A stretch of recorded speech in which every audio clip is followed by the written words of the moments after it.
Chilli powder ಸಖತ್ ಖಾರ ಬಣ್ಣ ಮತ್ತು ರುಚಿ ಆಚಿ ಚಿಲ್ಲಿ ಪೌಡರ್. ಬೆಂಗಳೂರಿನ ಟ್ರಾಫಿಕ್ ಕಂಟ್ರೋಲ್ಗೆ ಅಂತ ಹೊಸ ಪ್ಲಾನ್ ಅನ್ನ ತರೋದಕ್ಕೆ ಮುಂದಾಗ್ತಾ ಇದ್ದಾರೆ. ನೈಸ್ ರೋಡ್ ಪಕ್ಕದಲ್ಲೇ 117 ಕಿಲೋಮೀಟರ್ ರಸ್ತೆ ನಿರ್ಮಾಣಕ್ಕೆ ಮುಂದಾಗ್ತಾ ಇದೆ ಸರ್ಕಾರ. ಸಂಪುಟ ಸಭೆಯ ಬಳಿಕ ಡಿಸಿಎಂ ಡಿಕೆ ಶಿವಕುಮಾರ್ ಅವರು ಇದಕ್ಕೆ ಸಂಬಂಧಪಟ್ಟಂತೆ ಒಂದು ಹೇಳಿಕೆ ಕೊಟ್ಟಿದ್ದಾರೆ. ಬಿಡಿಎ ಇಂದಲೇ ರಸ್ತೆ ನಿರ್ಮಾಣಕ್ಕೆ ಪ್ಲಾನಿಂಗ್ ರೆಡಿ. ರೈತರಿಗೆ ಯಾವುದೇ ತೊಂದರೆ ಆಗದಂತೆ ಸರ್ಕಾರ ಎಚ್ಚರಿಕೆಯನ್ನ ವಹಿಸುತ್ತೆ.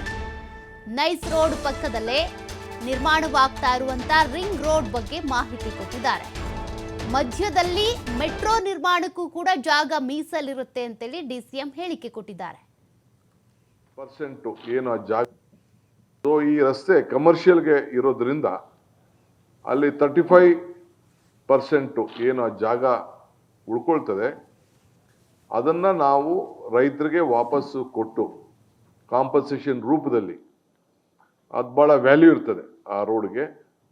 ಸೊ ಇನ್ನು 40% ಬೇಕು ಅಂದರೆ ಯಾವುದಾದ್ರು ಒಂದು ರೆಸಿಡೆನ್ಷಿಯಲ್ ಪ್ರಾಜೆಕ್ಟಲ್ಲಿ ಅವರಿಗೆ 40% ಆಯ್ಕೆ ಮಾಡಿಕೊಳ್ಳಿಕ್ಕೆ ಒಂದು ಅವಕಾಶವನ್ನು ನಾವು ಮಾಡಿಕೊಡ್ತೇವೆ. ಕಮರ್ಷಿಯಲ್ಗೆ 35%, ರೆಸಿಡೆನ್ಷಿಯಲ್ಗೆ 40%. ನಂಬರ್ 1.